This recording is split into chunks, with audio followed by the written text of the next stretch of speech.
স্কুলগামী শিশু কারা 5 থেকে 12 বছর বয়সে। এই বয়সে চুলকানির সাধারণ কারণ থাকে স্কুলের ধুলো ময়লা। তখন তারা হাঁটতে শিখে গেছে, তারা খেলতে শিখে গেছে খুব করে। তো ধুলো ময়লার কারণে কিন্তু এই বয়সে ঘাম হয়ে থাকে, চুলকানি হয়ে থাকে। আবার ঘামের কারণে কিন্তু চুলকানি হয় বা অ্যালার্জি হয়। এই বয়সে আবার কিন্তু কৃমির কারণে কিন্তু অ্যালার্জি হয়। আবার পোকামাকড়ের কারণে হয়, সাবান বা ডিটারজেন্ট কারণেও কিন্তু অ্যালার্জি হয়ে থাকে। হ্যাঁ, অনেক শিশুর কানের পেছনে দেখবেন অ্যালার্জি, ঘাড়ে বা কোমরের পাশে চুলকায়। এগুলোতে সাধারণে ফাঙ্গাল ইনফেকশন থাকে। কি করতে হবে যদি এরকম হয়?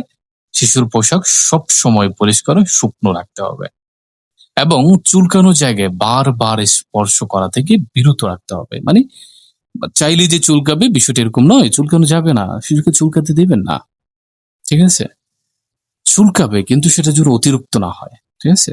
তবে চুলকানি যদি দেখেন যে ছড়িয়ে যায় সারা গায়ে, ফুসকুড়ি পানি পড়ে বা অন্যান্য শিশুদের আক্রান্ত করে, তখন এটি ছোঁয়াচে সংক্রমণ হয়ে যায়। তখন কি করতে হবে?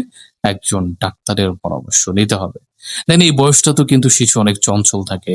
এই বয়সটাতে কিন্তু আপনার বাচ্চা আপনাকে বলবে না যে মা আমার চুলকানি হচ্ছে, আমার এরকম হচ্ছে, বা রাতের বেলা এই বয়সটা কিন্তু অনেক অনেক বাচ্চারা আলাদা ঘুমায়।